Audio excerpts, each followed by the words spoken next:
Hello, ladies and gentlemen. This is a very, very unprepared stream, and I'm so glad that anybody might join, but I've been feeling a little under the weather. That's why there has been no stream yesterday. Regardless, this is actually really, really important. It's not something we talk a lot about on this channel, but it's something that is very interesting to me, right? Because as you know, this PlayStation covers channel. This channel covers Apple and PlayStation. But with PlayStation comes a lot, of course, also the understanding that there is competition, similar to how I will outline new Xbox products, new Samsung products, or maybe new Xiaomi phones, different tablets, besides the iPad, how I talk about like the Pixel phone and the Pixel Watch.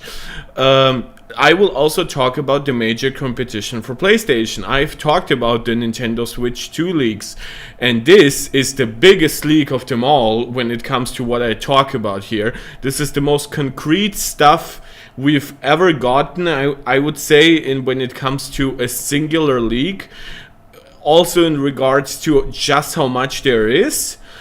I forgot to introduce myself because I'm so excited. Hello, ladies and gentlemen, I am Mark Tech. I welcome you all. This has been a crazy week for us. We've added like 100 people to this channel over the last week, and which means we have added like a third or more of our subscribers, depending on when you watch it, over the last 2 weeks. So actually less. It's crazy. It's like 30 new subscriber over the night, more than 10% growth every day. I'm so glad for all of your support. I was so sad to not be streaming yesterday. As you can see, I'm still sweaty, a little warm, and a little under the weather, but my voice has finally decided to listen to me, so I really decided to jump in right away. So what are we talking about? Well, for that we actually have like basically legal documents in a degree. This has been leaked by the FTC because, as you know, Microsoft has been embroiled in a legal battle with the FTC. In regards to that, a lot of it has to be a lot of data has to be provided to like government authorities so that they have like a somewhat clear outlook for what the companies actually plan to do. Like if Microsoft told you that, oh, we are buying Activision Blizzard, right, because we are so weak, but over the next year they plan on like launching 50 games, their internal projections show them like doubling their market share or something crazy. Obviously that would have an impact on a potential decision like that. This is why usually Microsoft actually likes sharing stuff, because most of their internal predictions are not as rosy as what PlayStation and Nintendo would be providing in a similar situation. And it looks for the most part as if Activision Blizzard will be a foregone conclusion. It's basically just the CMA in Great Britain that is left in terms of allowing it. However, there is so much leakage because of it. We've talked about like potential PlayStation 5 Pro leaks based on the FTC saga, right? Because Microsoft internally expects Sony to launch a PS5 Slim at the very least. This is how we knew a little bit about the PS5 Slim even before we got more concrete leaks down the road. Both console manufacturers have provided 2027 or 2028 as like a guide to when next gen is coming out. So it's pretty crazy, and this is also our first concrete sign of a mid-gen refresh from Xbox. However, it is absolutely incomparable to what we will be seeing with the PS5 Pro. And because I've covered PS5 Pro, because I've repeatedly defended the need for a faster generation, for a faster mid-gen refresh, I apologize if I stumble a little bit over my words. I think you can hear that my throat is not what it used to be. Usually I'm the throat goat here and have no problem talking for like 3 hours straight. So yeah, we are getting mid-gen refreshes. We're seeing refreshes that we don't yet even know if maybe they've changed and have already happened. I'll be explaining that later on.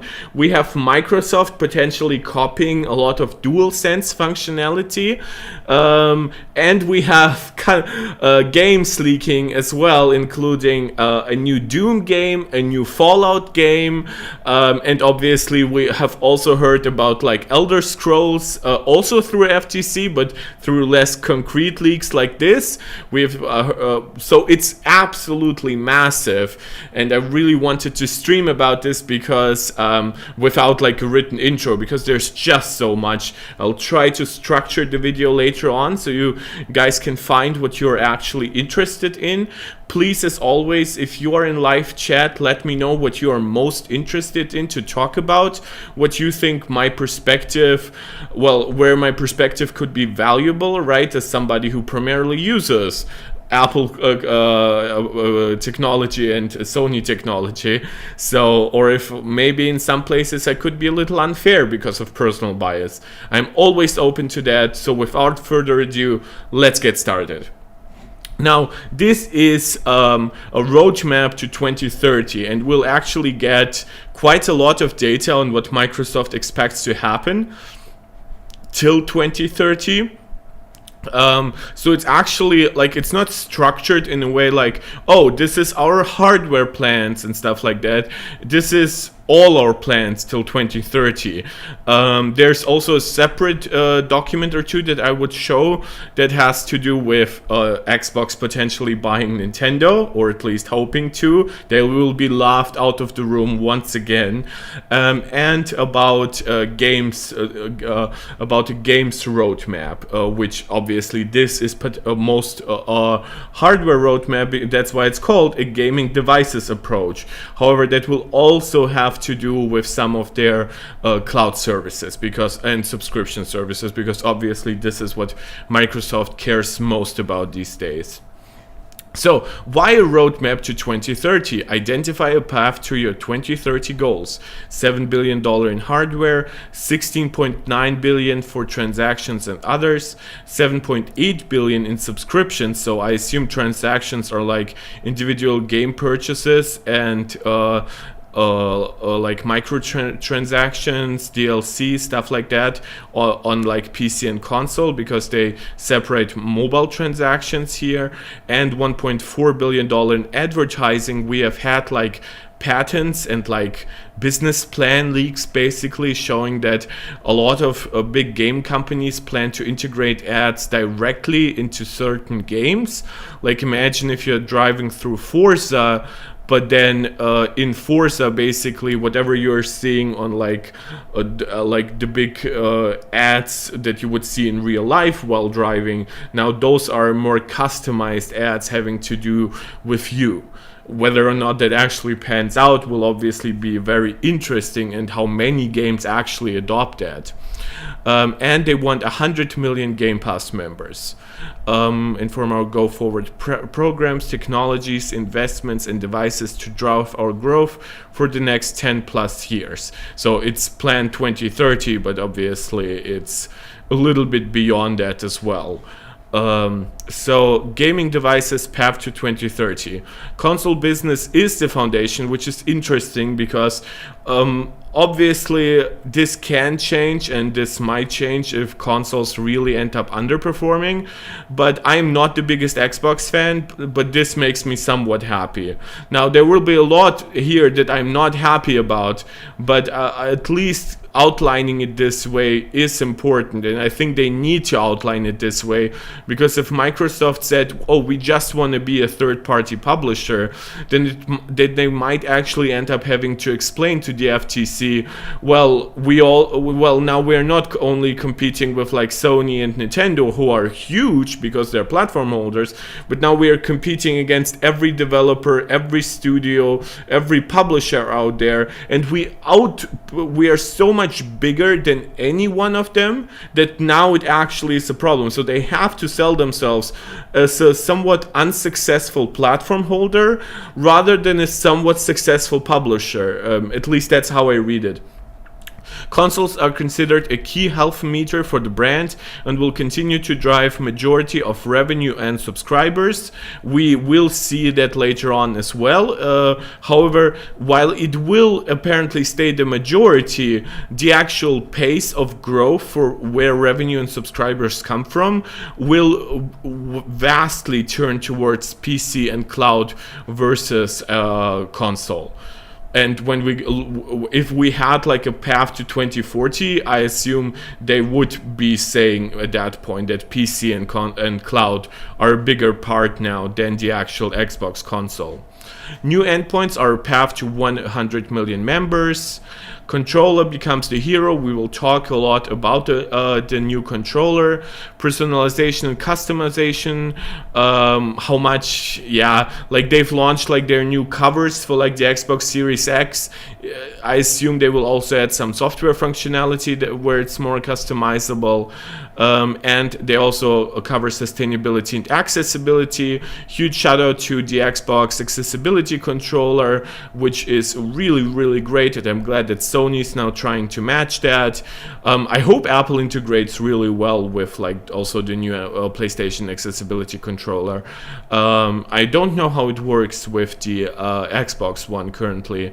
And continued progress towards reduction of carbon tax impact.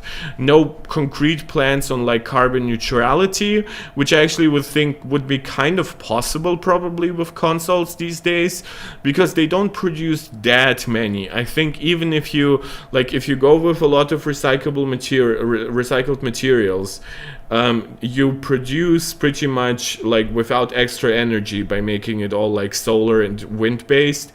And then you just, I would say, you offset like whatever the energy consumption is at home through like through an investment into renewable energies, which counts towards carbon neutrality, which is what Apple is partially doing with the Apple Watch.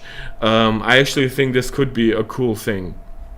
But they don't say that directly. It's just like my own interpretation. Let me briefly just check if my stream is working well. I usually am a little panicky about that. Yeah, it all seems to be working. We have 2 people watching, which is 1 person more than I expected, because it's a very weird time for me to be streaming. I hope people can check this later out as a VOD. So, what do they have? Well, they are outlining that their games are supported on low-end and mid-PCs, up to high-end PCs, and that their consoles are positioned in between them, right? However, I would say that it's kind of optimistic to believe that the Xbox Series S is higher than a mid-PC, right? The way they make this look here, it's kind of equivalent to lower than a low-end PC in many regards. Granted, they are drawing a laptop here, and the Xbox Series S is of course faster than most integrated graphics, but don't forget, this is also something that we are looking way into the future on, and I don't think this will age that well. Though maybe they're for now just trying to cover it based on the hardware that they have versus how it compares with the hardware in the industry. And I kind of think if they had like positioned low-end PC, Xbox Series X, mid-PC, Xbox Series X, and then high-end PC, I think this would be a little more truthful. And of course they have accessories for audio, the core controller and the Elite controller. I don't like the word core here, but whatever, it's just marketing.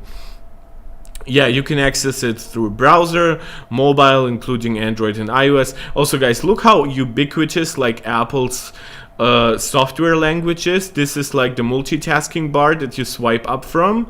This is basically it. Similarly, this is the Windows like close, minimize buttons, right, with the way they are on the right side and stuff. This is more iconic than how it is on macOS, and that's why it's depicted this way. And not just because Microsoft obviously makes Windows. Smart TVs, low end, streaming. Yeah, they like. I don't know how old this is exactly. They did plan on making a cloud device, didn't pan out. or maybe it's gotten delayed by a crazy amount. But I think with how popular smart TVs are, how everyone has like a smartphone, a tablet, or a laptop, kind of is not that important.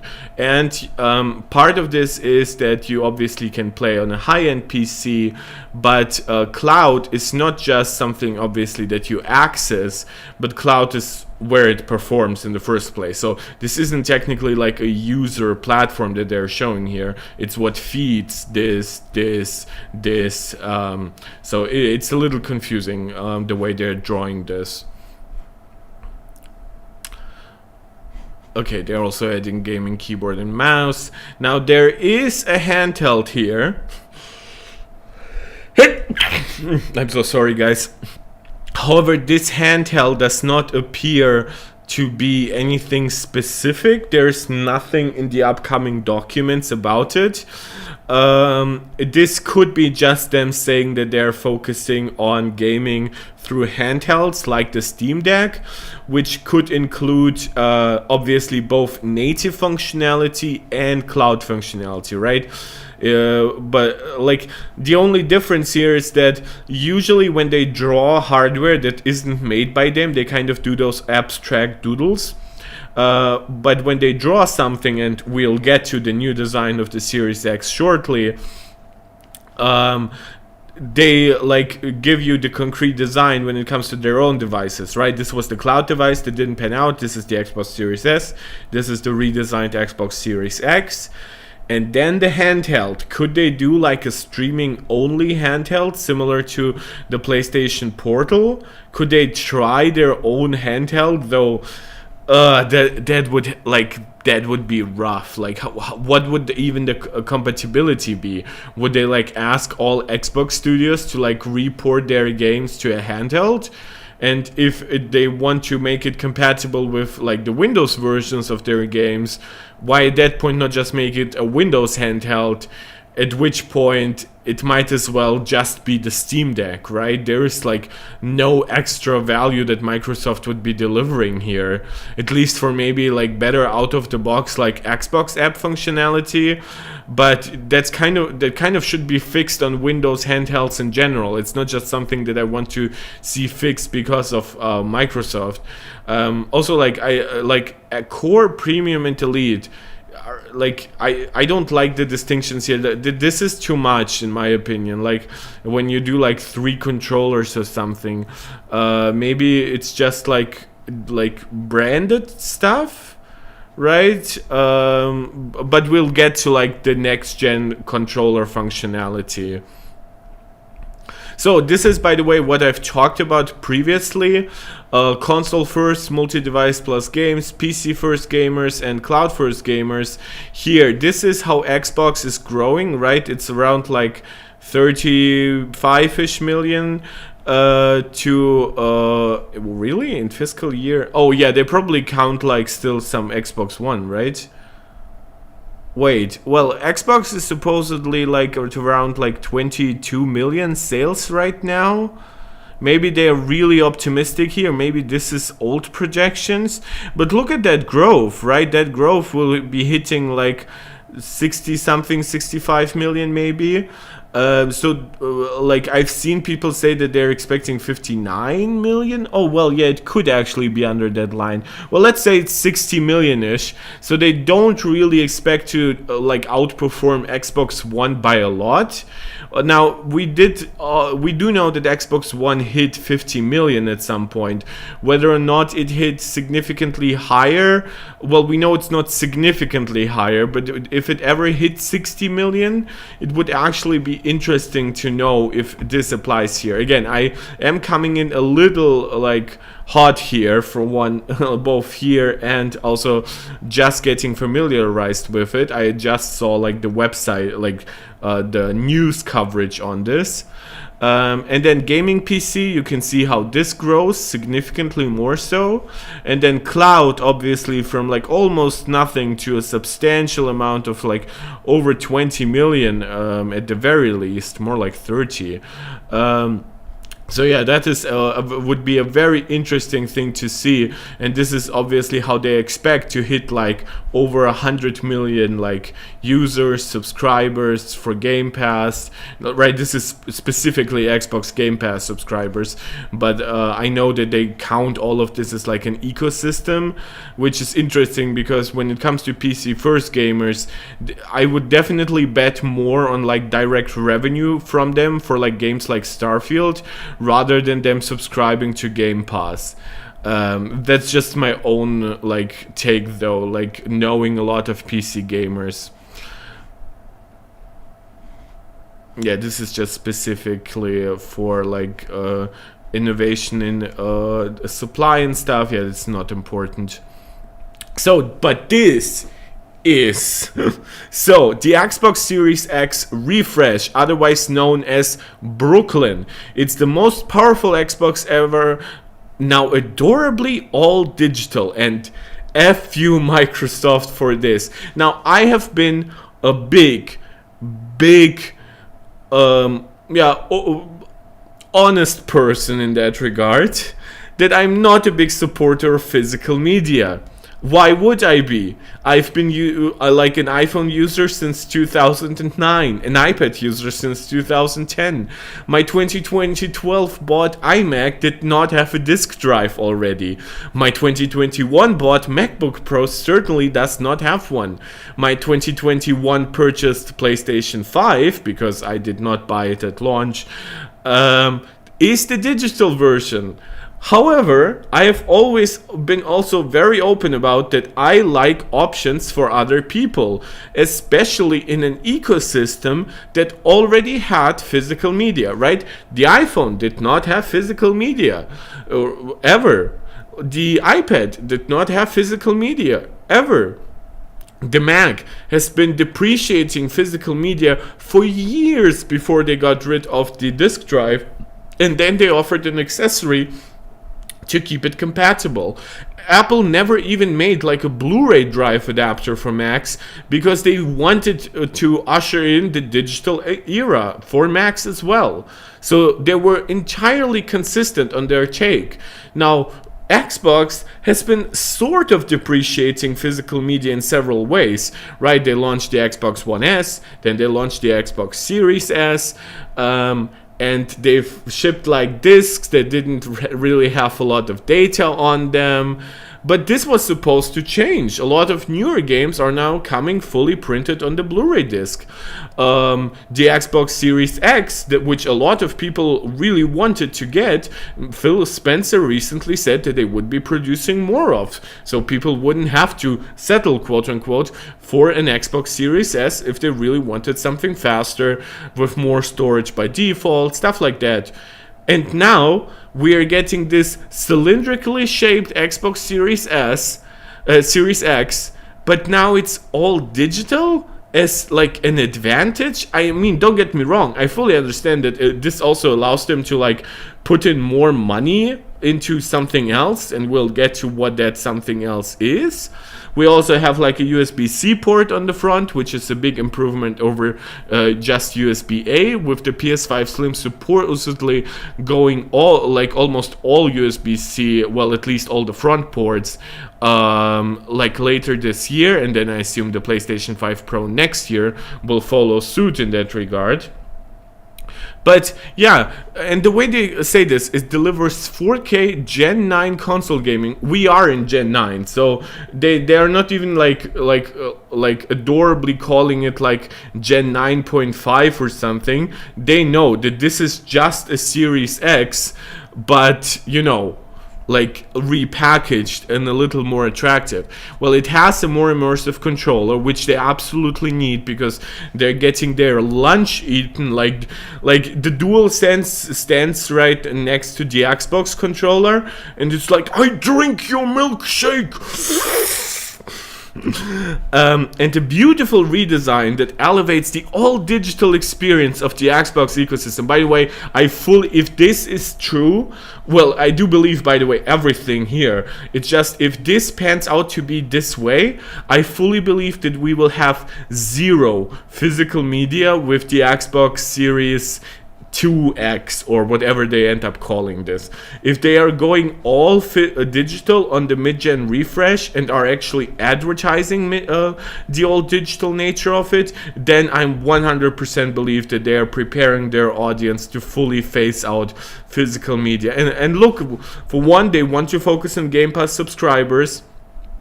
By the way, I previously equated the sales here with the Xbox overall sales, right? What I really wanted to say was, well, in order to reach 60 million Game Pass subscribers on console, well, you would need to have at the very least 60 million sold consoles, and that would obviously be outpacing the Xbox One.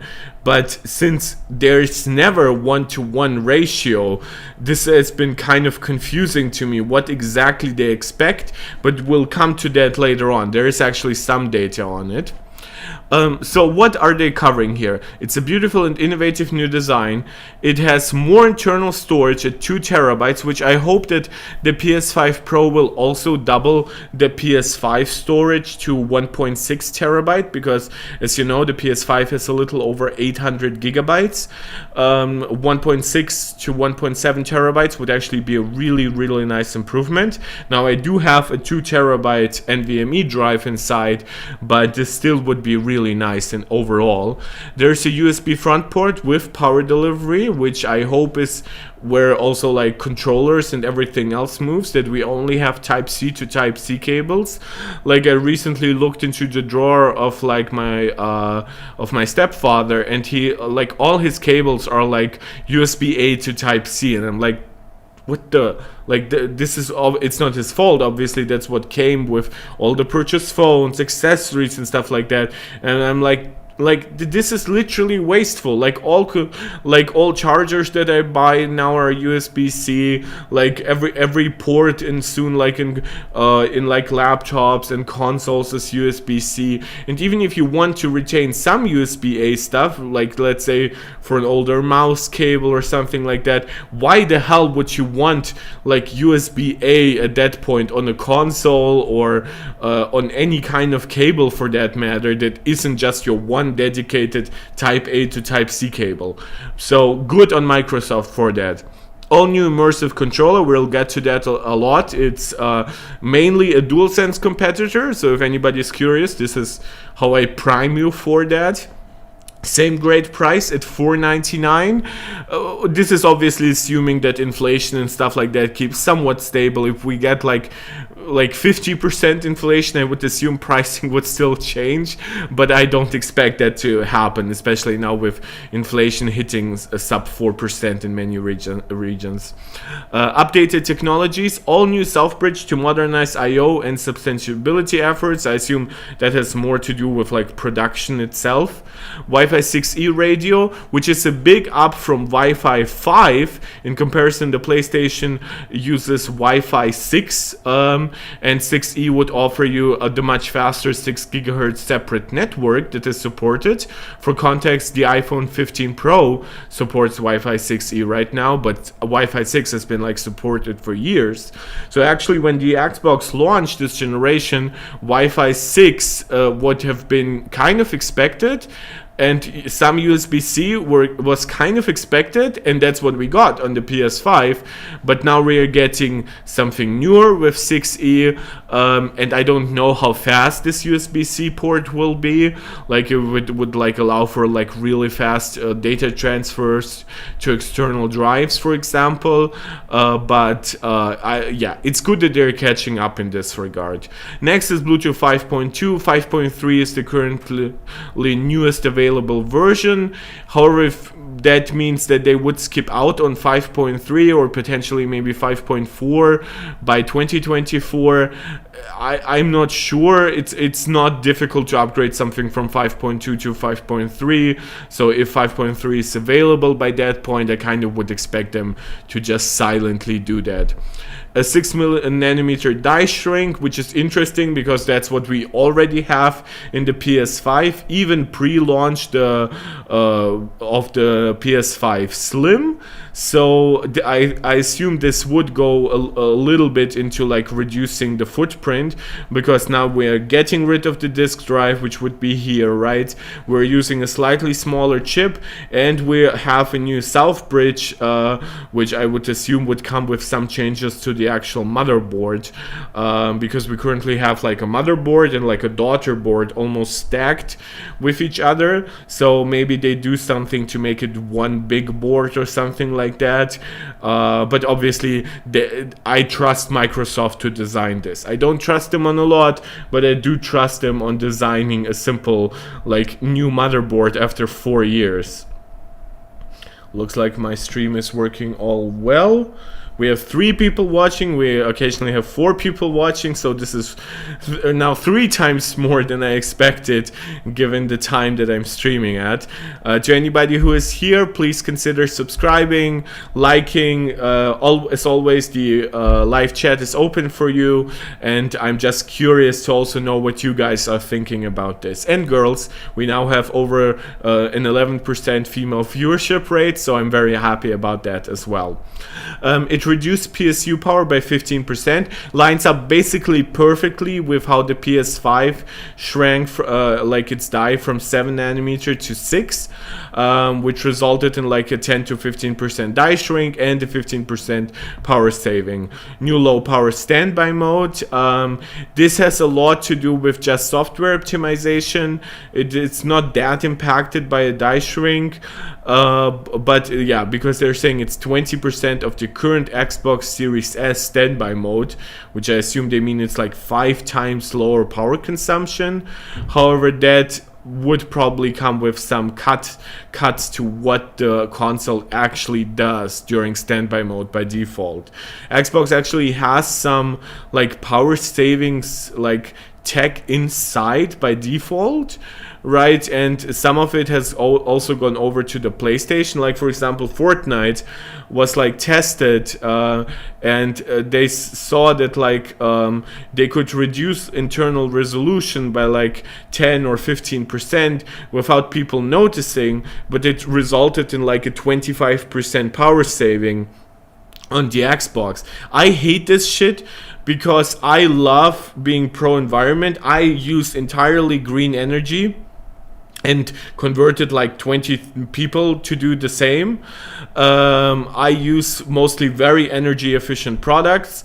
I even have like some solar stuff on my balcony. It does not do a lot, but it does a little, right? So I hate that now, even if I buy a console, I actually like am like throttled in what is happening on the screen, even if it's just a 10% difference, because if the console is capable of delivering more, then I want to see more. But because like Microsoft tested those modes, told that to Epic, and Epic was like, oh, we can also put that on our like energy sustainability report cards.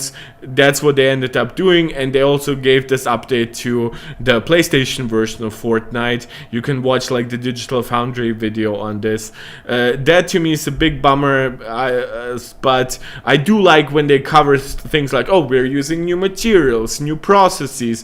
However, when they're talking, and we've throttled your software to do less, then yeah, then I'm less inclined to be favorable here. Increased use of PCR in housing and 100% recyclable packaging. That is nice. Kind of would be interesting to see what like Xbox fanboys will say if like the package now starts to look a lot less premium, because when the Xbox Series X and the PS5 launched, a lot of people were like saying, oh, look how much better the Xbox package looks like, and I wonder if like the use of recyclable materials will make it look or feel a little less premium in that regard. Then we also had Ellewood, I assume it's pronounced. So we do have an all-digital Xbox Series X codename Brooklyn, which is, as much as I don't like the focus that they actually have, and we'll get to some details on like performance and stuff like that, this I get even less. because we did get an Xbox Series S refresh with 1 terabyte already. That's the new black one. But no, we have Gen 9 console gaming, right? It's funny, we have like 4K Gen 9 console gaming, even though a ton of game like Starfield is 1440p internal resolution upscaled to 4K at 30 FPS. So to them, Gen 9 console gaming isn't even by default 60 FPS or something. It's certainly not at 4K. So this is just it gets a little weird in that regard. This is why I've been saying we need pro consoles. But let's get to the Series S. It delivers Gen 9 console gaming without the 4K, more internal storage, 1 terabyte, faster Wi-Fi, reduced power, and a more immersive controller, all for the same affordable price, and that price is $299. So we would have a $300 Xbox Series S with 1 terabyte of storage, and we would have an 2 terabyte Xbox Series X refresh with 2 terabytes of storage. Now storage is dropping in price like by a lot right now, so I assume it's pretty possible to keep those price differences. Like essentially, for like, assume you're getting like 1 extra terabyte for like $80, and then another $120 is like put into a more powerful GPU. I think that's kind of reasonable. I don't think that the existence of the Xbox Series S is reasonable, but that's a very different discussion. All new Southbridge and modernized I/O and sustainability efforts. Wi-Fi 6E, the same as on the Series X refresh. Bluetooth 5.2, which also will integrate with the latest controller, and also improved sustainability efforts, which also line up with the X refresh. It's interesting because they do not mention a 6 nanometer change, which leads me to believe either that there isn't one, which would be insane, because I don't even know for how, like, does TSMC even want to produce a lot of like base 7 nanometer? Like they're switching almost all their existing 7 nanometer and N7P production to N6. Why would this not advertise this unless the black Xbox Series S already uses 6 nanometer? But I've seen no confirmation of that whatsoever. Maybe people didn't buy it yet in large enough numbers so that people like maybe like Austin Evans didn't test it yet. But this is weird to me. Like the fact that this is basically an Xbox that we already have minus Wi-Fi 6E, Bluetooth 5.2, and it's packaged differently, that to me is just like, this is not a refresh. Like I know that the PlayStation 5 has like, it's like a revision, right, in the console space. Like refreshes is when you get some design changes or like a node reduction in the way the processor is created. Usually when we are talking about just like a new Wi-Fi radio or something like that, that's more like a revision than a refresh.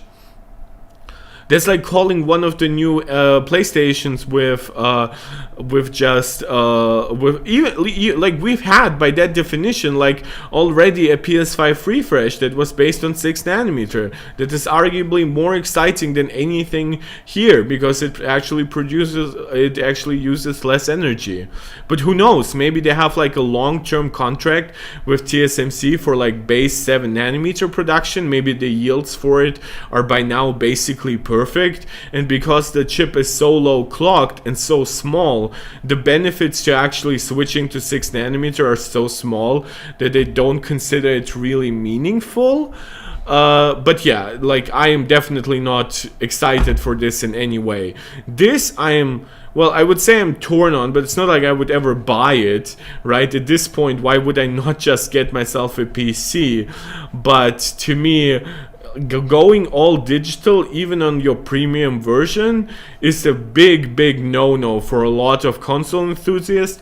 And if Sony launches like their double punch of like the PS5 Slim, and it has like the detachable disk drive, and then they launch the PS5 Pro in 2024 as a direct competitor to this, and the PS5 Pro offers a disk drive, even if it's optional, that to me, even if it ends up costing like 600 or even 650 in comparison to this, and it has like 50 to 80% more performance and like double the ray tracing performance, that to me would just be a killer blow.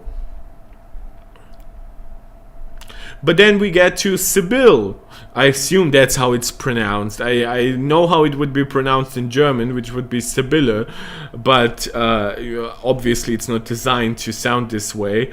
The new Xbox controller, the world's best controller, now playing on a screen near you. Well, it has ubiquity, as they call it.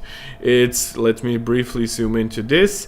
It has Xbox Wireless 2. It has direct-to-cloud functionality, so I assume it has like its own like Wi-Fi chip inside. We've had that like on the Google Stadia controller. We have Bluetooth 5.2, seamless pair and switch, new mobile app features. Okay, it just obviously it connects to other devices. So feel the game. It has precision haptic feedback. We say haptics double as speakers. Okay, well we finally. I don't know how. Wait, how good would that sound? Like, I assume it would be like the PS5 DualSense speakers are crappy, but at least they're like dedicated traditional speakers, so I'm not sure about this. It has an accelerometer, nice. Wait, an accelerometer, but no gyro? Quieter buttons, thumbsticks.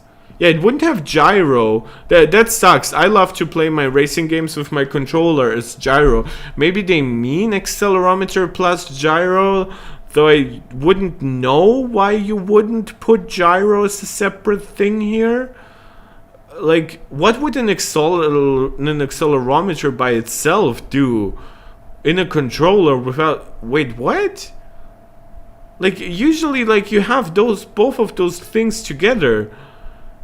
I'm a little confused, so maybe we'll get some detailed breakdowns on the actual functionality. Sustainability, do good, feel good. It has a rechargeable and swappable battery. That is what I wanted to see. To me, I hate the idea of giving you traditional batteries or even the traditional battery form factor. Now, why do I hate this? Well, the clear answer to that is because this will motivate more people to buy like the traditional acid-based batteries, which are terrible for the environment. Most people don't recycle them properly. Now, lithium ion is by no means perfect, but if you could have like an always inside lithium ion battery that is easy to replace, and then you just put in the new one. Now I know there's an optional battery thing for the current controller, but this, I assume its design would be only like tuned for it, so it might be a little more space efficient. But the other point would also be nobody would be buying traditional batteries anymore for an Xbox controller. Now, not saying that this destroys the environment single-handedly to use traditional batteries in your Xbox controller. And I also understand that traditional batteries, because they have much lower standby usage, have basically because the technology can like essentially shut off for the most part. And also if you have like very small power consumption with like a button press and something like that, you really end up using very little energy. But overall, you're far better off with an actual battery, especially if you can easily swap it. You could have like one separate all the time, right? Even before the first one starts to run low on its capacity, and then you just swap them in and out to make sure that you always are fully charged. It would more than compensate for any like battery life reduction. I really like that. It has new modular thumbsticks. Don't know if I assume that means just like you can give it like bigger one, stuff like that. Something that is like also customizable on like the Xbox Elite controller or the DualSense Edge. Improved longevity, whether that means that we're moving to like to newer sensors that avoid drifting is kind of questionable. I don't know. They're saying improved longevity, but they're not specifically saying that they would change the core technology. Maybe they just get a new manufacturer or something like that. Approachability, it has lift to wake, and it has a familiar Xbox feel with the same ergonomics as Merlin, which is basically the controller we have right now on the Series X, which is basically the same controller as the one on the Xbox One. Same layout and activation forces. That actually bums me out a little, because I do not like their D-pad at all. So yeah, whatever. And SEL, EXTL options are expected. So we do not have, even though, by the way, we do have an arrow almost pointing towards it, we don't have changes to the triggers. Now, they would obviously still be analog, but they aren't adaptive. So I think they're kind of taking some of the feedback for the DualSense, where people were saying adaptive triggers are a little gimmicky in comparison to the haptic feedback, where people were really praising the haptic feedback but not so much the triggers. I would say this is an actual mistake on their part, because to anybody who actually uses the DualSense, I think you will find that in the long term, some games have found really creative, really great ways in how they target the triggers. Even if it's just one button, right? It creates one extra button, right? You push in, then it stops, and then you push through, and you basically have two buttons this way. That to me is great. I really like that. I also like some of the resistance in something like GT7, where you can really feel the difference between some of the cars when you push the brakes. But again, it's a little gimmicky, but we're talking about games devices. Everything is to a degree a gimmick. So they're addressing customer feedback. The Xbox Series S has more storage. There's a new battery, which, by the way, customer feedback, right? Ask any Xbot and they will tell you oh, the controller's perfect, right? But then here's Microsoft directly saying that they are specifically addressing consumer feedback on this. Origin, hi, very glad you could join. I know this is a crazy time for me to be streaming. As I said in the beginning of the stream, I wasn't able to stream before this because I'm a little sick, so I'm glad to have any familiar faces here in the chat. The updated controller offers increased immersion. So just to summarize again, right? All new Series X design, which is now, as they advertise it, right? This is not me. This is not just console fanboys jumping on Microsoft. An all digital ecosystem, right? An Xbox Series S, all digital. An Xbox Series X, all digital. But we aren't even done yet, right? PC is digital by all accounts. You can get some game codes maybe in the store, but still the way you actually access a game is through a digital download. And then of course you have the cloud. So there is no place for physical media here. They don't outline any $50 to $100 disk drive that makes it compatible with older Xbox games. This is just their response to everything going digital, without apparently any consideration for the market forces that brought them to where they are right now. As I said before, Apple transitioned everything to all digital, and the way they started their iOS devices, they were all digital from the get-go. But Apple had the SuperDrive as a transitionary accessory. Why does they do not show back ports, so I assume those are identical. Why is there not a USB, let's say A at that point, port USB A port based disk drive? You don't need significantly more than 5 gigabits per second. Well, dude, would you know? You don't need one, because reading the disk is pretty slow. So the actual like connection to the Xbox could be pretty slow as well. You don't need like Thunderbolt speeds for this. You don't need HDMI 2.1 speeds for this. So this is strange in my opinion that they're advertising it. Whenever Apple gets like rid of something, they usually give you an alternative, right? Remember their Courage for removing the 3.5 millimeter headphone jack? They did offer you, well, for one, they did offer you Lightning earbuds as well, but they did have AirPods at that event. So I wonder if like they will greatly advertise some improvements to cloud gaming, or maybe like, to me the only thing that would compensate for getting rid of physical media completely as an option is to allow the selling of digital purchases, which I know Microsoft will get no publisher to agree to that, but in my opinion this would be the way. Like, you know, the Mandalorian thing, right? This is the way. Like, this is the way to go here, but unfortunately I don't see this happening. Origin, you were saying this was inevitable given their push with Game Pass in general. I agree. I fully understand why it's happening. I just think it's weird that in the way they outline this, they make it look like this is a purely positive thing, right?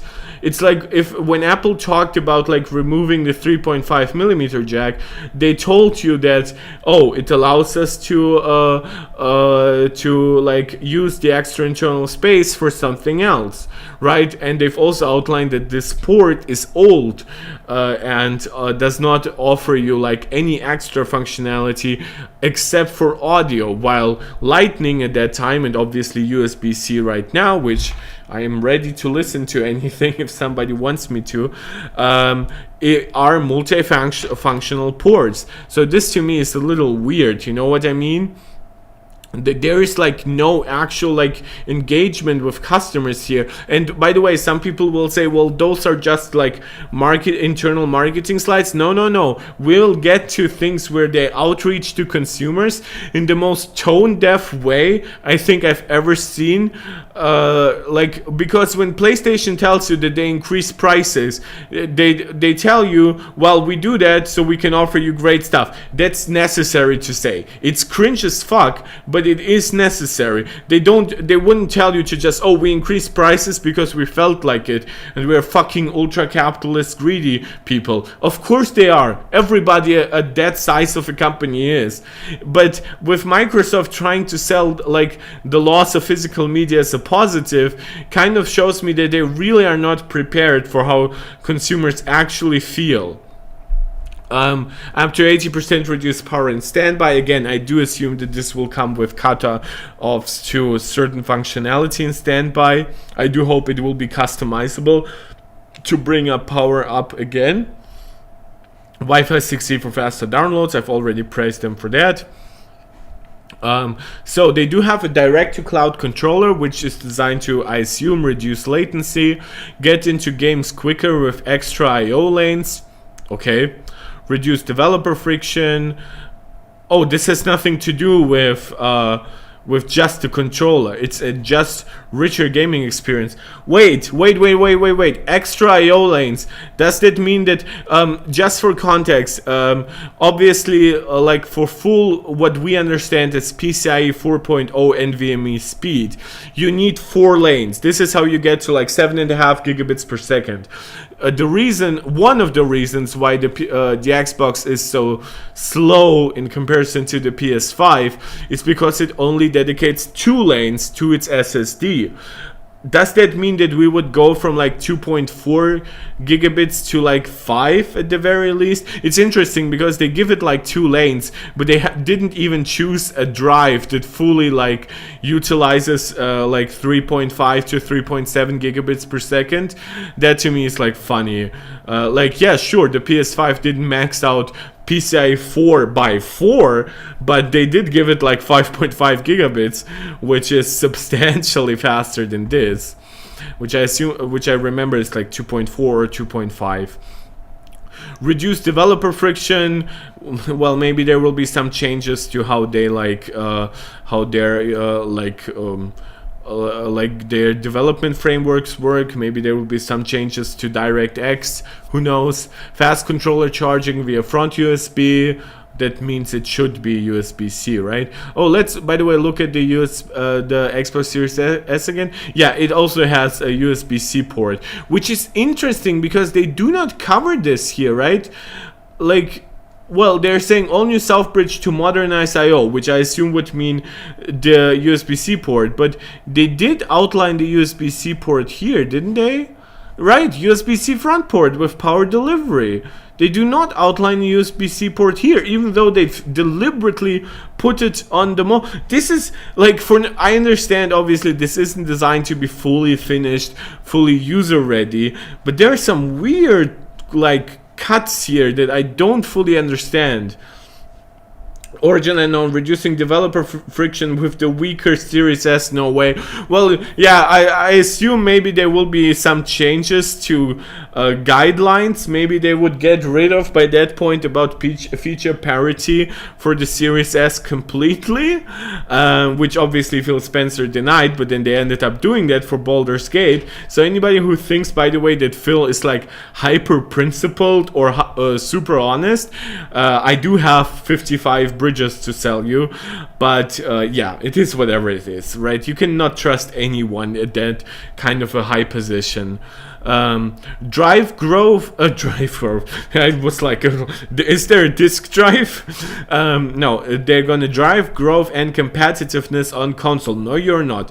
The only way this is happening has nothing to do with the hardware outlined. It has everything to do with you buying Activision Blizzard and further leveraging Bethesda games. Sorry, Microsoft. Like, even when we go through like the games output that is a little later on, that is not really impressive what you have planned, except for Bethesda stuff. MSRPs and distribution flexibility. Yeah, we saw their flexibility when they increased prices. Multiple storage options for broader access. I do assume that they, with multiple storage options, it did actually come true, right? Because we have currently a $299 500 gigabyte Xbox Series S and a $350 1 terabyte version. I assume once the refresh happens, the storage options will be 1 terabyte on the Series S and 2 terabytes on the Series X. Would they offer like a 2 terabyte Series X for like $60, $70 more? Would they offer potentially like a 4 terabyte version of this? I doubt it, because the logistics of figuring out how much to produce of each version would be kind of complicated. But yeah, to me, I assume they mean like that they did have plans to offer different storage configs, right? Which they ended up doing actually. But then those storage configs will once again be simplified once the refresh comes out. Refreshed ID plus more sustainable materials. Bluetooth radio enables more 3-person access. I assume that means 3-person. There is some weird like abbreviations that I don't fully grasp. Maybe it's just though because I feel like my fever rising a little again. Though I am kind of more cold sweaty than I am in heat. Not that kind of heat. Yeah, by the way, this is like, I've seen like people defending that this is not designed in any way to be like customer outreach. Now, I do understand that this is still internal, so this is basically like a blueprint to how we're going to reach out to consumers. Also, whenever you see like quotes from a lot of companies, I guarantee you that those quotes are fake as fuck. The reason why Apple actually has ads based on like people's quotes and people's stories is because Apple has incredibly beneficial stories to tell, with something like the Apple Watch saving lives or the iPhone with crash detection saving lives. This is something, or even somebody like me who lost 45 pounds, 50 pounds, I don't remember fully, when I got the original Apple Watch. I wrote Tim Cook an email about that. He didn't post it, but that's okay. The point here is that nobody for one, right now would even have known this. I guarantee you that internal testers do not talk this way. Like, I have no idea, like, how they would justify it. This is just fake marketing. Loving the new storage options and fresh look of Xbox Series X. Why are they calling it storage options? They said it would be 2 terabytes. Will there be more? But the real highlight is the new controller, awesome new haptics, rechargeable battery, and I can connect it there. What does that even mean to you? I can connect it directly to the cloud. Like, dude, you still need to have it connected to, like, or at least you need to have one device to activate the cloud. Right, like, so you have like a Series X, right, which is connected to your controller anyway, right? But what do you mean that you are using cloud on like your TV, and then you turn it on the TV, and then the controller automatically is like connected to the cloud, so you don't have to like Bluetooth connect it to the TV? Like, is this really what you're outlining as a use case for the Series X? Like, how would an end user, unless they're a nerd like I am, even know that a controller connects directly to the cloud? This is such I copy and pasted marketing points into fake consumer quotes that this, to me, if something like this actually makes it to the end user as like a marketing approach, this is just a lie at this point. Origin, you're saying this is also their push to cloud gaming. I am fine with them pushing a little bit of cloud gaming. It just feels weird the way they're trying to talk about it. By the way, this is like a controller for a phone. So Xbox has made buying my games digitally as easy as affordable as discs. Plus, I can play those games on multiple devices I already own.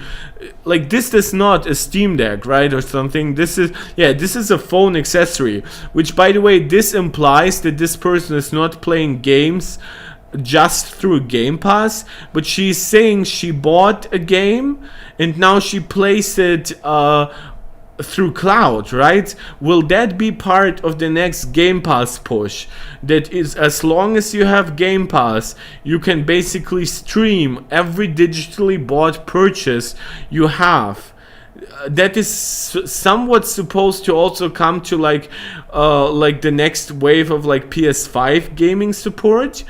I'm not quite sure if that will actually pan out, but this is the wrong, like, to talk about purchases. This is a wrong image. I don't miss my disk drive at all. Showing a person with an iPhone in a controller. Yeah, bro, you didn't have a disk drive in this device anyway. I feel like Xbox really knows me, giving me tons of options, ways to customize and personalize suggestions. Well, yeah, I mean, she's gaming. I guess you could. It would be better served showing an actual screen, you know, where the actual customization is happening. But it's not bad. It's not as bad as the other two. And then it's important to me that companies I support takes sustainability seriously, and Xbox does, which, again, it's still not marketed as a fully carbon neutral product, which I'm not saying you have to be fully carbon neutral, by the way, to take sustainability seriously. It's weird to me when you produce less than 100 million of something in 8 years, and you're Microsoft, and you already have so many investments into green energy, recycled plastics and stuff like that. Why would you not at this point, like, this is 2024, by the way, this is an regular Xbox Series X, so don't come at me that this is in any way like well made. Again, the reason why I understand that this isn't finished, I'm really criticizing what is already there, and like this is stupid to bring up with the Series X. This should be a point for cloud gaming. Much better would be to even combine like this and this. This is talking about discs while playing on the phone, while we do not yet have confirmation on what happens if you buy a game digitally, if you can stream it by default. This is customization. This is fine. I mean, she does have like an extra accessory, which I guess you could count towards that. And I do like this image, though. Of course, it's a shame that they didn't even bother to put in like the round cylindrical shape there. It's the old Series X design. Next is launch times, which this to me is actually crazy because okay, guys, I missed this entirely. Storage, there will be more storage options than 1 and 2 terabyte. Okay, so let me get through this. They plan to announce Sebile in fiscal year 24 Q4. Wait. I don't want to sell fiscal year 2024. Fiscal year 2024 is from July 1st, 2023 to June 30th, 2024. As far as I understand, for some it's like March, right? Yeah, for some companies it starts but for them it's actually like June. Okay, I could have read that from here, but again, I am a little slow here. So Sebile launched at $70, so it would be the same. Yes, it is the same pricing as the DualSense, which would mean that it would have had to come out. It's fiscal. Okay. Yeah. I'm sorry, I did get it wrong. It's in fiscal year 2024.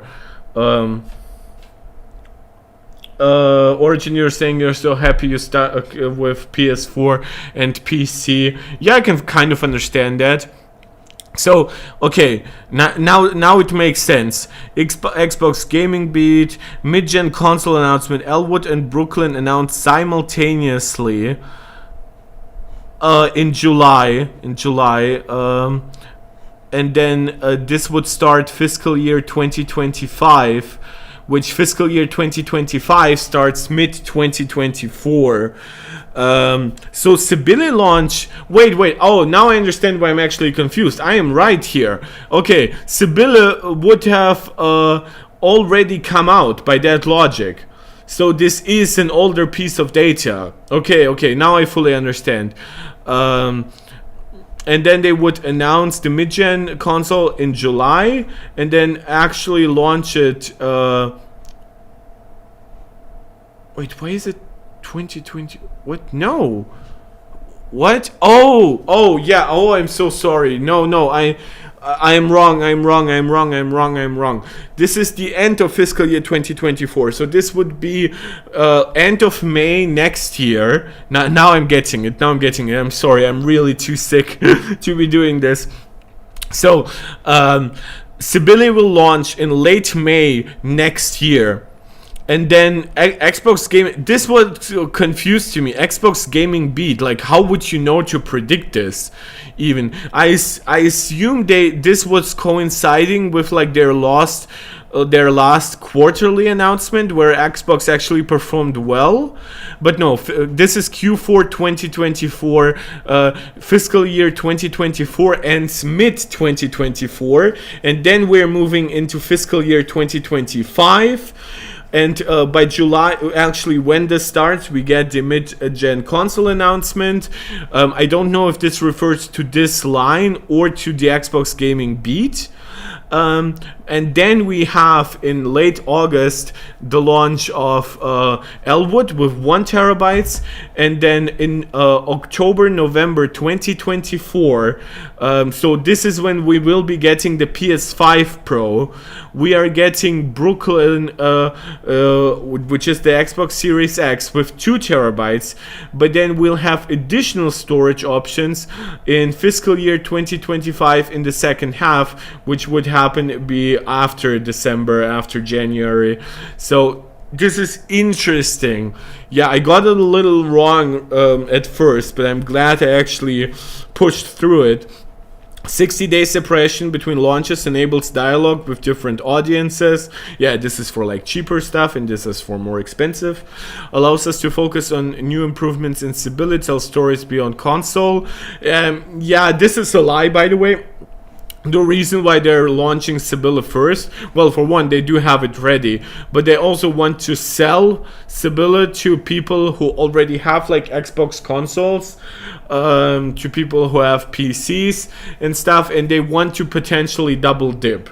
Right, now we do have a 1 terabyte Xbox Series X right now, so there is not that much opportunity for double dipping, but yeah, like again, it's not a big market that will like buy the controller separately but then will also buy the console. We are talking mostly about like enthusiasts, people who like to collect every piece of hardware and stuff like that, but they are planning on this. Adds value to Brooklin and Ellewood at announcement, so I guess getting this ready, right? Tells stories beyond console. Oh Jesus, that's cringe. Gives Ellewood its own moment. This is why they launched it separately from Series X. Last chance EDIF 512 gig sales at $199 as Black Friday offers before end of life. So we do now know that the like I wonder if they will like turn Ellewood into black basically, because at that point I think black just looks better on the Series S. But this does not account for the new black Xbox Series S that they announced. But this is older anyway. But yeah, this seems to be like informed by some decisions that weren't made. But this isn't yet informed by decisions that obviously haven't been made after this PDF was made. This was a stupidly long and convoluted sentence. Basically, they didn't know about the 1 terabyte Series S when they made this. Starkwell EOL ahead of Brooklin launch.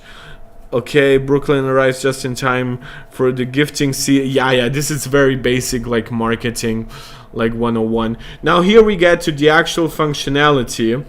And you can, yeah, so we do, oh, no, wait. No, Ellewood is the green one. So yeah, they did not know that there was like a 1 terabyte Xbox Series S. Now I fully know that this predates the Series S 1 terabyte announcement. So Ellewood would retain its 4 teraflops performance rating and about a 1440p performance target. Now there are no AAA games running at 1440p 60, so I assume they're talking about like 1440p 30.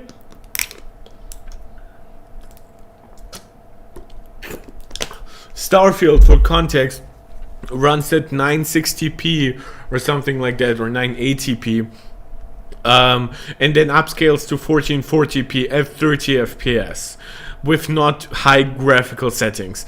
Also, we are maintaining the garbage 10 gigabytes of RAM. Of course, I mean, it would be incredibly developer confusing to now give you a Series S with more RAM, but 10 gigabytes, of which 2 are reserved for the system by most accounts, is just such a trash decision. I don't know how anybody signed off on it. Like, even 12 gigabytes. Like 12 gigabytes sounds like 20% more, right? Versus 10 gigabytes. But now imagine in both cases 2 gigabytes are reserved for the system, right? Now you're actually moving not from 10 to 12, but you're moving from 8 to 10. And sure, while 10 gigabyte isn't a shit ton of, it's significantly better. Look at the RTX 3080 versus the RTX 3070. Now, there are objective other performance differences between them, but 10 and 8 gigabyte behave very differently often in like 1440p games, even in some higher demanding 1080p titles. Anything that uses ray tracing will become problematic at 8 gigabytes. It's really terrible what they did. Ellewood will be 1 terabyte. I don't know if we'll see like an Ellewood like 2 terabyte option, because they did mention like new performance new storage options down the road. It was always all digital and now obviously stays all digital. Xbox Wireless 2 connectivity, Bluetooth 5.2, which I assume this is like how good it connects to like the controller, and the fact that the controller also like, well, no, that's the controller here itself. It's direct to cloud. So I assume Xbox Wireless 2 is like the protocol at which it connects to the Xbox. Bluetooth 5.2, Wi-Fi 6E across the board. The old Series S has 3 USB-A ports, so they do not outline USB-C on the Ellewood Series S, even though they deliberately have a picture of that. Like, look at that, like, come on, Microsoft, like, even internally, like, if I were an employee and was getting it, this would result in me, like, writing 10 emails, or, like, one giant one, where I'm asking, wait, what is our exact controller strategy? Wait, what is our, actual storage strategy? Well, wait, what happened with the 1 terabyte model we just launched? So I assume that, like, for one, I do think that Microsoft will now have to do some PR by saying, oh, we don't comment on leaks. But this is so clear. Well, the one thing that this doesn't do, this does not cannibalize sales for anything. Like, if you want a Series X right now, buy it. At least it has a disk drive. If you want an Xbox One S right now, don't buy it. Buy a Series X, but seriously, get the 1 terabyte model that is already out. Now, it is a terrible value, because at that point it's just $50 removed from a digital PS5, but it's still like you're paying $50 more and getting it 1.5 like over a year earlier. To me, that is more than worth it. So now we fully understand. Xbox Series X.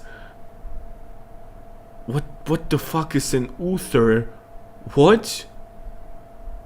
Sustainability. Wait. What is the change here? Is that like?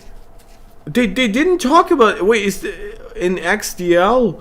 What are those? Oh Jesus! I have to look up XDL Xbox. It's the Xbox Design Lab. Okay. Xbox Uther. Codenamed Uther. Okay. So people apparently only have learned about this as I am going through this as well. Or when news sites are basically now covering it. This is such a weird strategy, like the way they, even the way they outline it. Well, look, they're all 12 teraflops. They all have 16 gigs of RAM. The old model, I assume they mean, is like 1 terabyte. The new one is 2 terabyte. Maybe some of these extra storage options could be like could be cheaper, $50 by $50 or something, and then offer you 1 terabyte instead of offering you like 4 terabytes. But who knows? Also, if they they did say that with like the Series S, and I apologize for having to scroll through a lot, but like where does they say that? Where do they say that? Improved I/O lane? No, wait. I'm confusing. Oh, here, get into games quicker with extra I/O lanes. Like, do they just mean reduced latency then? Because if they change the actual speed of the SSD, then they would also mean that also means that they would have to change the speed of their proprietary storage, don't they? Like, am I getting a little crazy here? Because if they change the speed of the storage, like, it's a console, it has to be standardized. They cannot use like 5 gigabits per second SSDs in a new Xbox, but then ship you a 2.5 gigabits per second like external storage solution. Certainly, by the way, not at those outrageous prices they're currently at. Wait, now my email to Xbox is like an internal employee would be even longer than that. I would be like, wait, what do you mean by extra I/O lanes? What does any of this mean at that point? Because that now becomes also confusing with storage options. Additional storage options announced, but available in the second half of fiscal year 2025. Which, by the way, who at that point would want like an Xbox Series S, regardless of storage config, for like $300? At that point, get yourself any laptop. It will likely outperform it, given or get yourself an AMD laptop with an SoC that also has like the GPU and CPU. It will be so much better. So Xbox the same here. They do mention USB-C on Xbox Series X. They do not mention it on Series S. As I've said before, while they actually drew the USB-C port there, 2 USB-A ports, which I assume would be on the back, so XDL would just be that it's their design lab, so it's the customizable version, which is like what they currently offer for the universal controller, but I don't know why they need an extra name for it. It was like really confusing. Also, like, why would they even then say that? Well, you buy like an Xbox Series X in XDL, but you get a Sebile controller and not an Ingrain controller, right? Wouldn't, by that logic, because both are XDL, then this come with this? Inbox accessories, Sebile, USB-C to A. Why? You have a front powered USB-C port on the Xbox. Oh no! Oh! Now I get it. You get USB-C cables here, so I then assume that the Xbox Series S drawing here is wrong, and this is supposedly still a USB-A port, even though they deliberately say here that this is redesigned in a way to modernize I/O, which can pretty much only apply to this. While in here, this is very deliberately a USB-C port. Look, Origin, all of this is just confusing. Well, have I cleared it up right in terms of what we are actually getting? Because I admit that I got confused like for a moment between like fiscal year 2024 and 2025, but like when it comes to the actual specs, I'm not misreading anything. It's just that I try to orient myself also on what I can see visually right there. It's just like, why is it? Why would we not get by late 2024? Why would we not get an Ellewood Xbox Series S with a USB-C front port? So you would still get a USB-C to A cable. By the way, both are 0.5 meters, which is terrible. Like, Apple ships you a fucking 1 meter cable with an iPhone. Sure, the iPhone is way more expensive, but look at what a PlayStation ships you in terms of cables. HDMI and power cables. Sustainability is enhanced on all. ID refresh is like, oh, it's simply still being the light, while this is all new. So this probably is still a 7 nanometer chip. This would also go into my email of questions to Microsoft. Like, wait, is it 7 or 6 nanometer? Is it USB-C or is it USB-A? What do you mean with new lanes and stuff like that? There's a ton here that actually isn't fully fleshed out. What are the actual new storage configs? Because you are outlining currently only 2 terabytes for Brooklin and Uther. So, and then the controllers itself, they ship with inbox accessories called Bonnie or Bonnie Pro. No idea what that means. Maybe it's the customizable like thumb, what did they call it here? What did they say? New modular thumbsticks.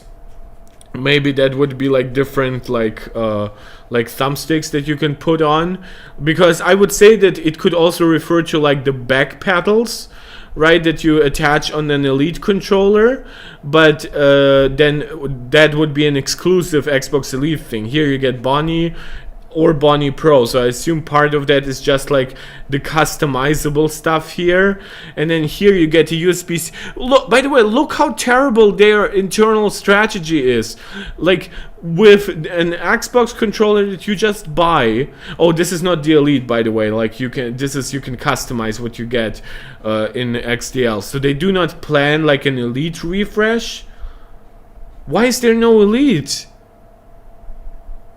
Why is all of this making me so mad at this point? And by that I don't mean why am I reacting mad. I'm like, why is it like written this way? Like, okay, Bonnie, here you can either get Bonnie or Bonnie Pro or USB-C to Type A or USB-C to Type C.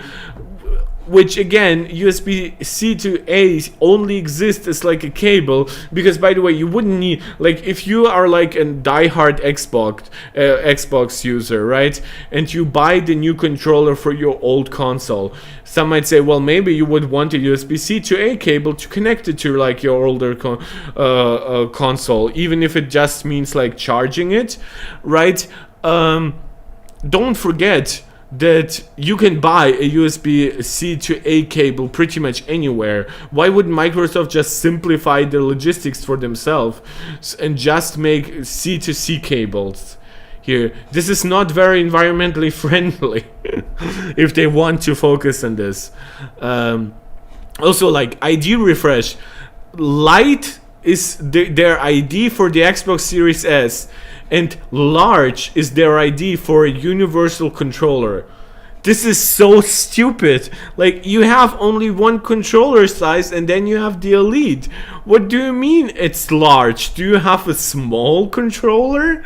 Like, you have a regular controller, an accessibility controller, and a more premium controller. You don't have large and small controllers. At least here, light made sense somewhat.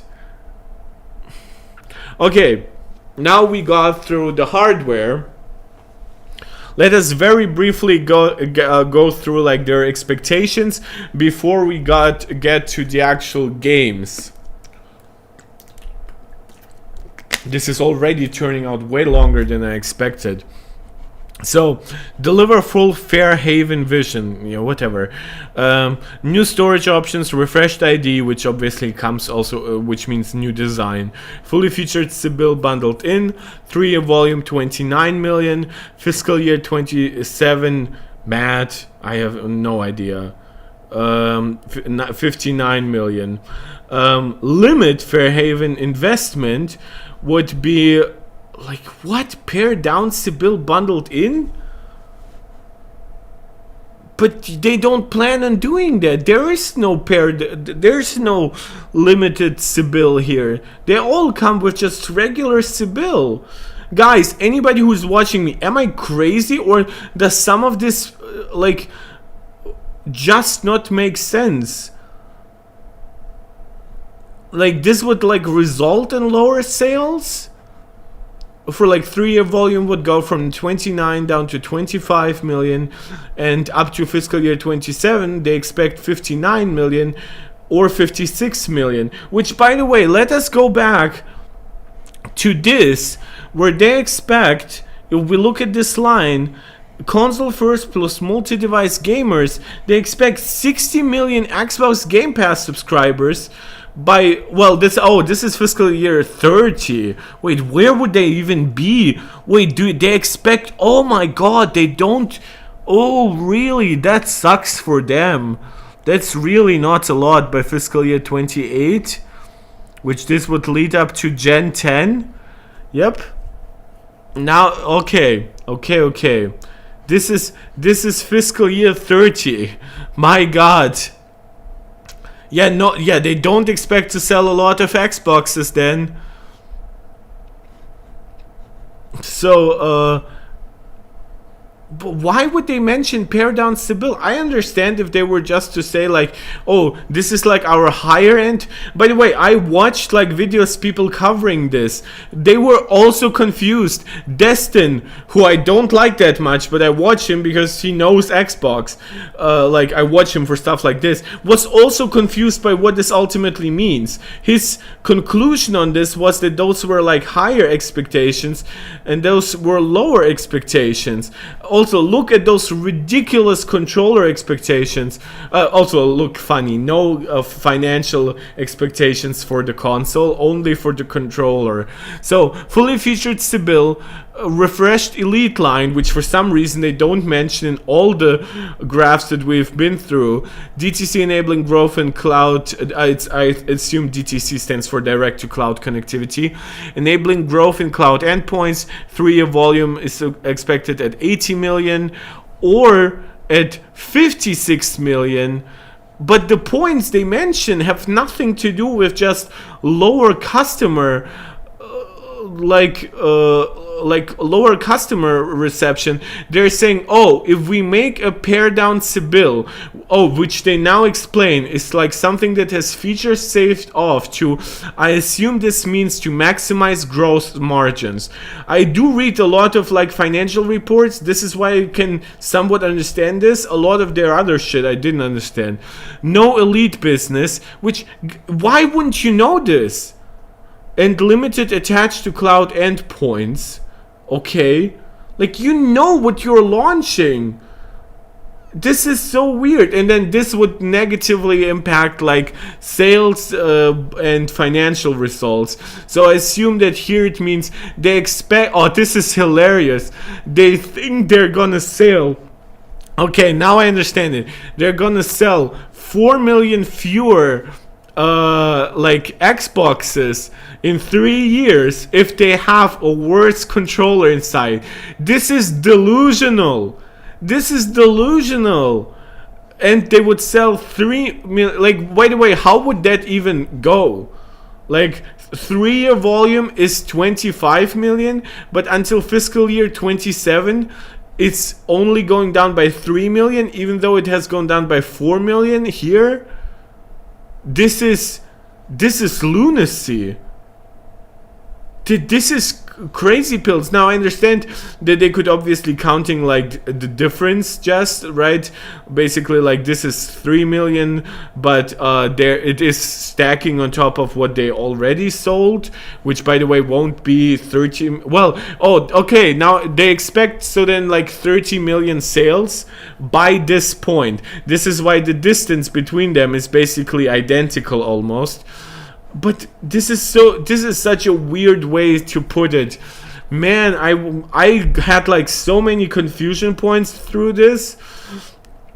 This is not good, guys. Like, now I understand that this is not something that Xbox launched deliberately or anything, but they will need, like, at this point, by the way, I do expect them to have to say something, because this is confusing as hell. Also, by the way, I saw this as like in Destin's video. He also agreed, by the way, that putting this in a pyramid basically makes no sense. So what is funded? Like this should be just 3 graphs, maybe compared by how high they are in terms of money. Cloud console is financed. Gen 10 investigations are financed. Mid-gen consoles are pretty much financed through. Wireless headset 1.5 is financed. The upgrade to the controller, which is Sebile, is financed.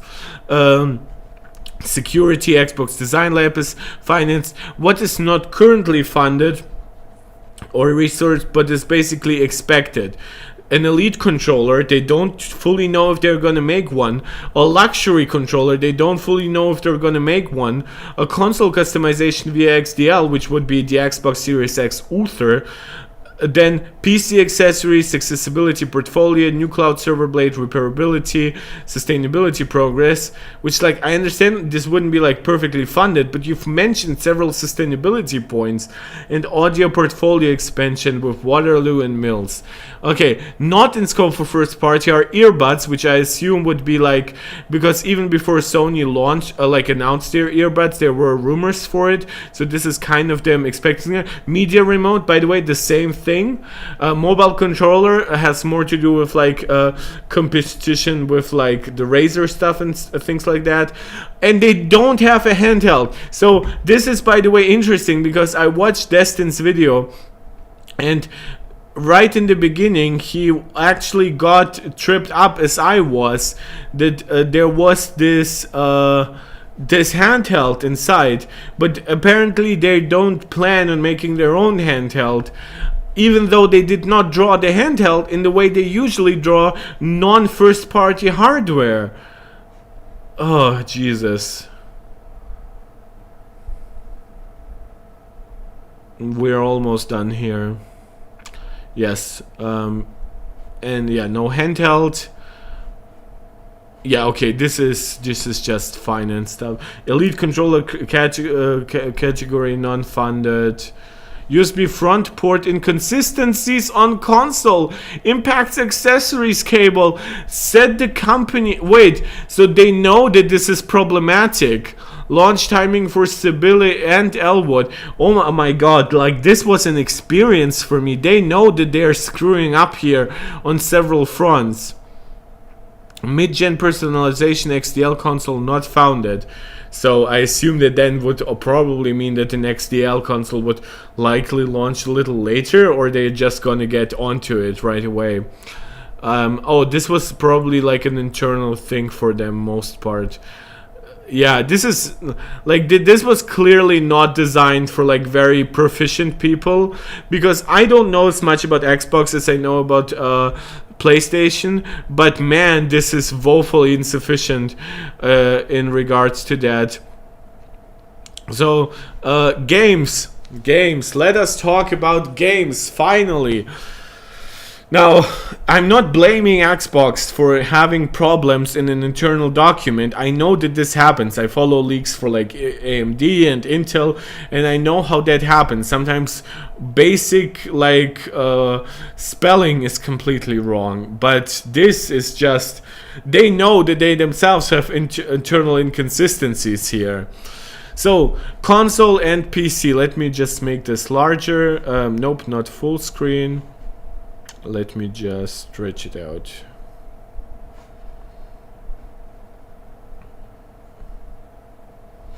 And let's move my face away from it. Okay, so like this. So in fiscal year 20, Doom Eternal and DLC, The Elder Scrolls Online Grey Mode, Fallout Wastelanders. What is Fallout Wastelanders? Fallout Shelter Online, complete failure. Project Whirlwind, Deathloop. Okay, just briefly, Fallout Wastelanders. Maybe it's something I missed. I'm not a huge Bethesda fan, so Fallout 76 Wastelanders is a massive overhaul of Fallout 76. Oh yeah, now I remember. This is where they try to avoid Fallout 76 branding when they were talking about Fallout 76.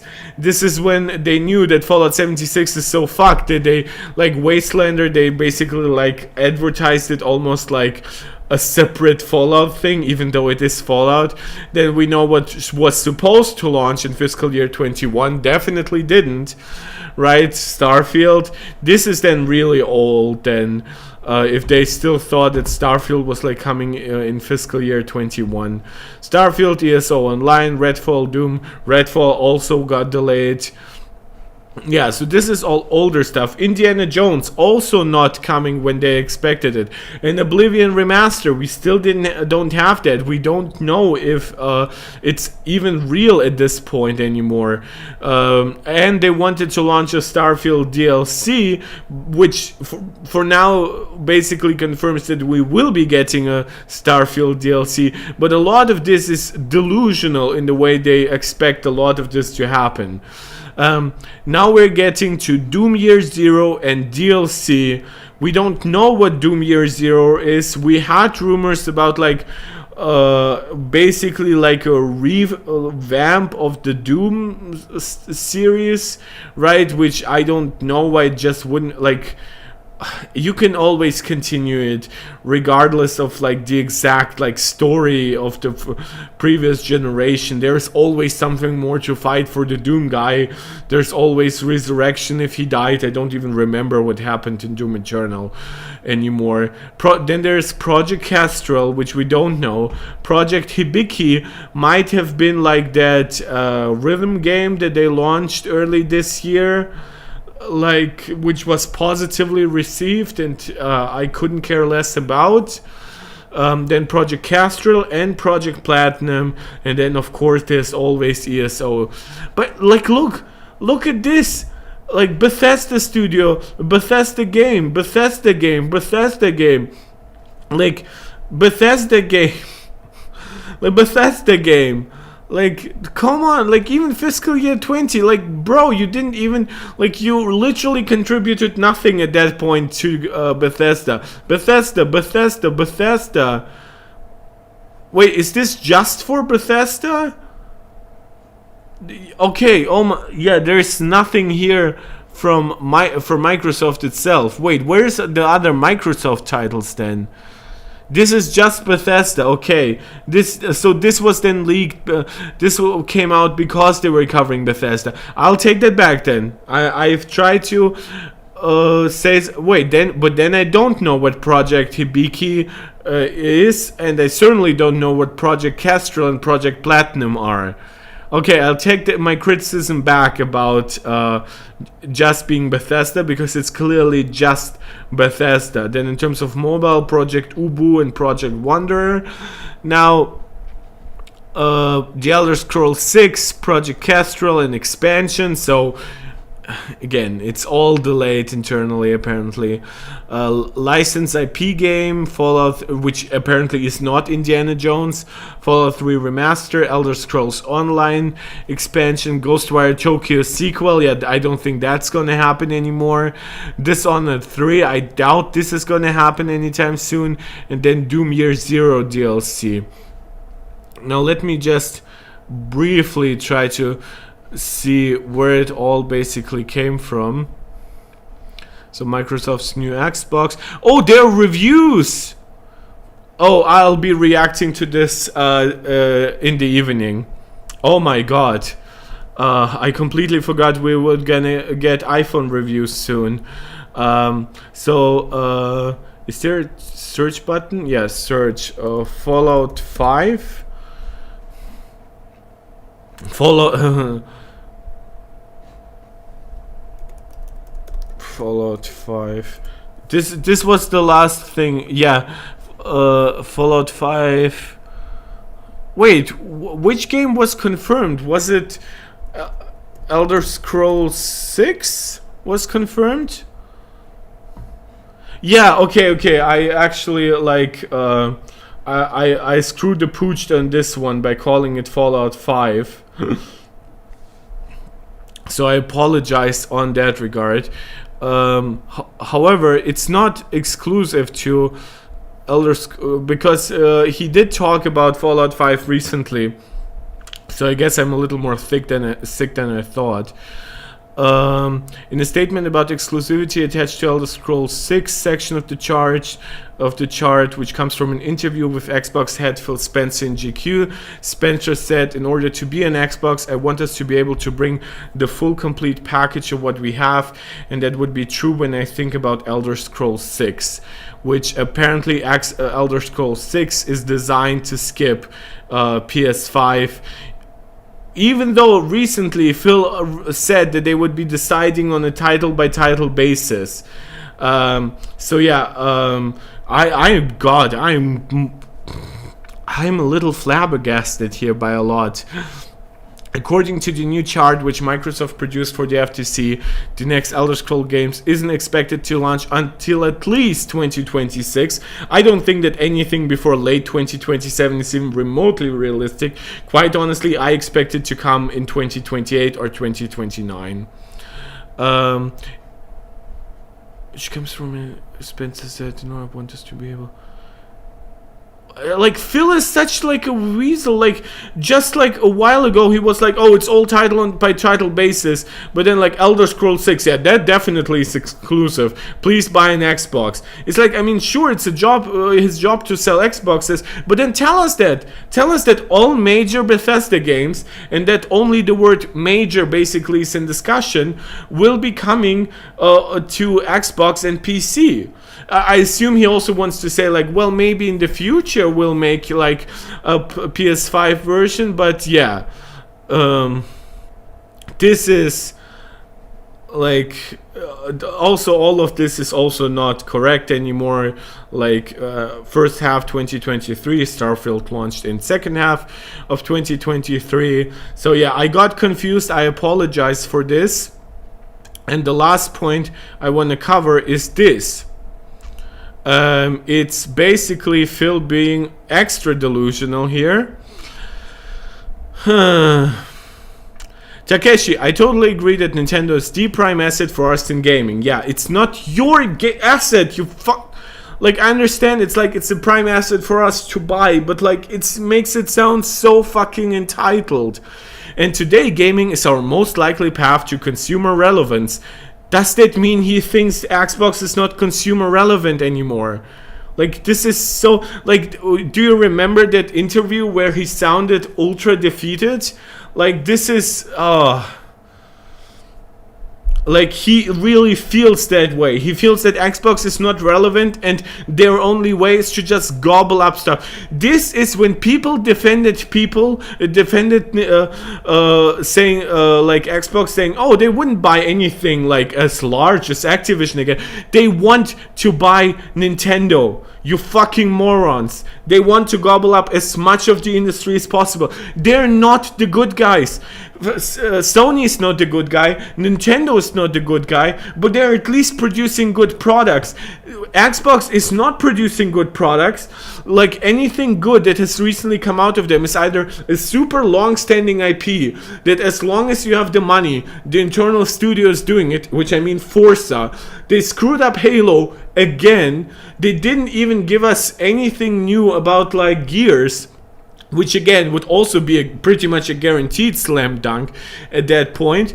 They like Redfall, which was like their first exclusive game under Bethesda, previously with Deathloop and Ghostwire Tokyo having been purchased for timed exclusively by Sony, was a massive screw up. Starfield now dropped by like 3 points in Metacritic down to 83, which sure still is decent, but it's not what they wanted it to be in terms of like giant industry changing success, which is fine. At least that's fine. At least that's not bad.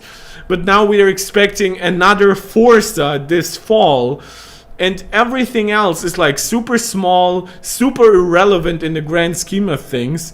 Like, even if some of their smaller games turn out good, like, yeah, that is consumer irrelevance at that point, because if the only ways you can get customers to try out anything you push out is through Game Pass, unless it's a huge title from a company you had to buy, which most people don't even associate with you still, right? Bethesda, to most people, like, yeah, sure, they know that Microsoft bought them, but they know that Bethesda is Bethesda and that the games they put out are Bethesda games. And the same will be for Activision Blizzard.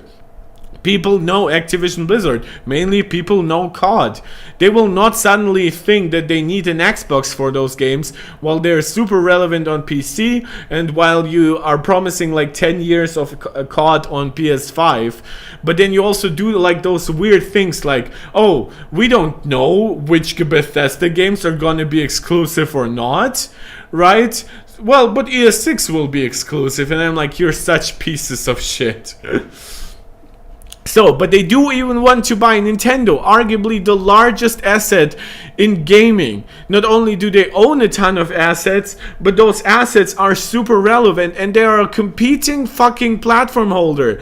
If you believe that Microsoft's justification for Activision Blizzard are like, oh, we are a small entity, what is their, like, explainer for now owning Bethesda, Activision Blizzard, like 20 internal studios, and Nintendo? How would they ever try to justify it? Literally, if this was a deal that was trying to happen, I would be on the streets, like, telling my government to not let it through in my region. This would be incredibly hurtful to consumers and any big company. Like, when has Apple ever gobbled up something like that? I know that Google bought something like YouTube, but they made YouTube what it is right now.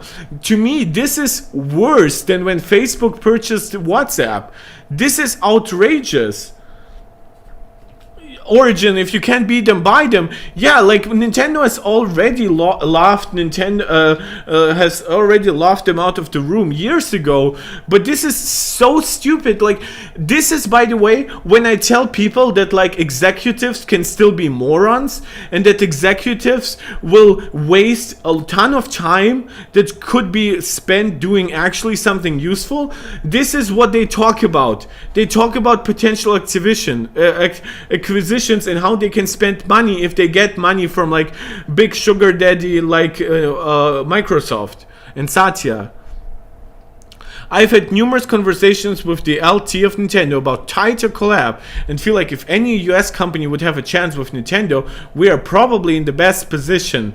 Doubt that significantly, and I'm not saying that as like an Apple fan, but like Apple as like a mobile platform holder has a significantly higher chance to attract Nintendo, because Nintendo knows that, well, they might not know that anymore given how great iPhone is, but there is definitely a big chance here that that Nintendo would partner with Google or Apple to make mobile games, and then of course with some other game like mobile studio to actually make those games. Than with Xbox. So this is already delusional, but okay, that you can argue that is just optimism. The unfortunate or fortunate for Nintendo, just me briefly check if I'm not covering too much of the page. Nope, just moving a little bit more to the left. The unfortunate fortunate for Nintendo's situation is that Nintendo is sitting on a big pile of cash that BOD that until recently has not pushed for further increases in market growth or stock appreciation. This is a hyper Western view. Like, I understand that all capitalist companies are trying to maximize growth and maximize stock value. Nintendo does not think of stock value and growth the same way as Microsoft does. They want growth. They do want higher stock value. They will not be pushing money into stock buybacks unless they get to like an egregious amount of money that they literally couldn't be distributing in any other way. They're not like Western companies in that regard. And market growth for Nintendo has been huge because the previous generation before the Switch was the Wii U.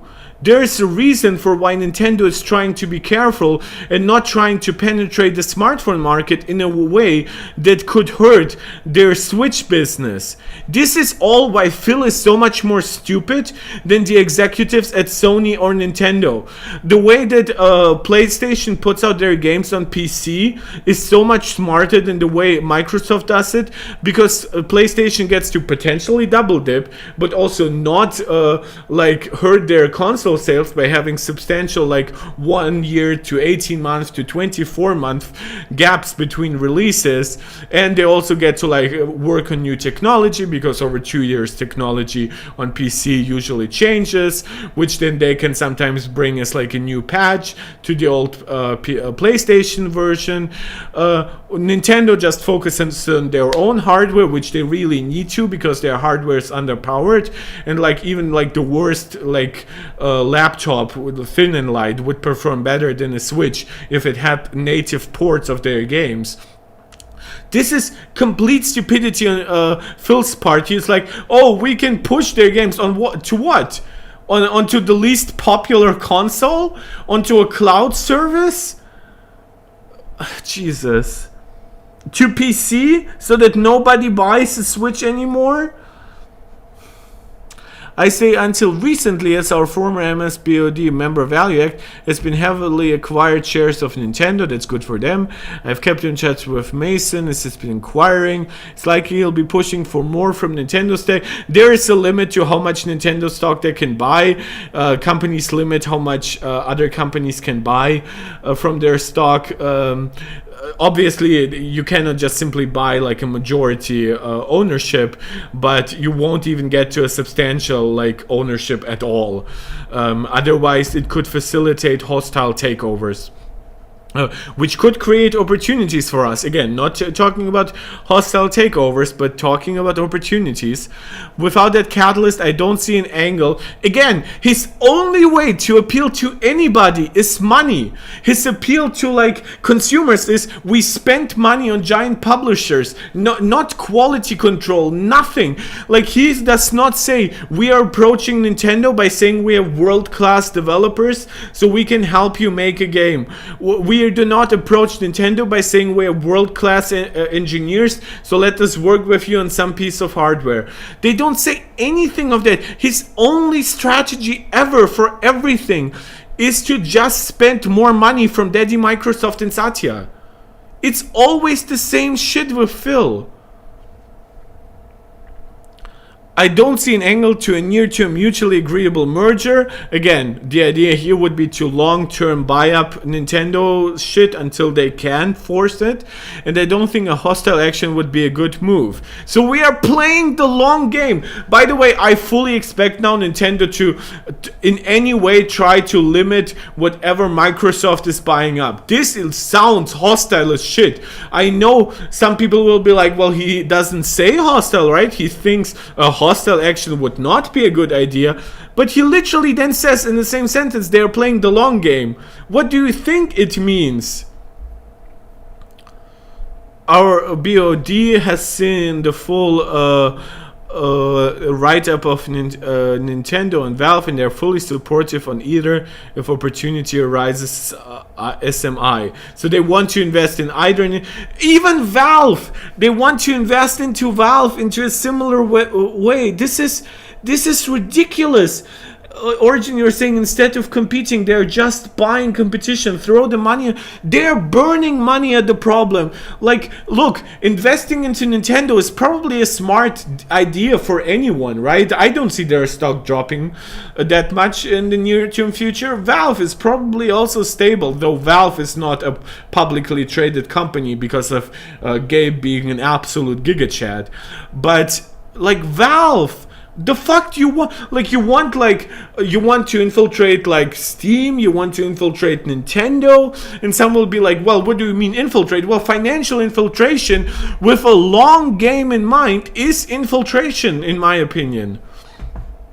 Confidentially, we have two fairly active merger and acquisitions discussion in gaming right now. Warner Brothers oh, this is an older one. This is this is before the they wanted to buy ZeniMax and Warner Brothers. Guys, oh Jesus, I took ZeniMax to the... Like, at least I hope that the Activision Blizzard deal kills any... Well, I do want Microsoft to pursue buying Nintendo, kind of like a guy pursuing a woman who he has no chance with, because then there is less harm for everybody outside. I feel sorry for the woman, but in this case, the woman is a multi-billion-dollar corporation who can more than, like, protect itself from advances from Phil. Obviously, I'm not supporting any real-life harassment, but I would much rather Nintendo, like Microsoft Phil, stand at Nintendo's door and just be like, with a boom box and like, can I come in?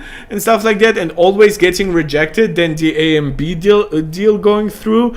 But I assume the A and B, the Activision Blizzard deal has supplanted those wishes. Um, so Warner Brothers, I took ZeniMax obviously came true. I took ZeniMax to the BOD last week, and prior to the discussion, I asked Amy and Satya, which are like the financier basically, and the chef of Microsoft.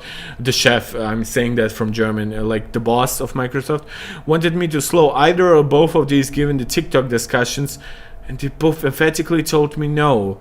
They're fine doing all three of this if the deals make sense. They have the same anti-competitive mindset. I won't say Warner Brothers or Sony is Nintendo, but both are for sure for sale and gettable by us if things align. So there's no outline to why those things make sense. It's just, they are literally, as Steven calls them, they're gettable. This is so cringe. Biggest obstacle in Warner Brothers IP ownership, right?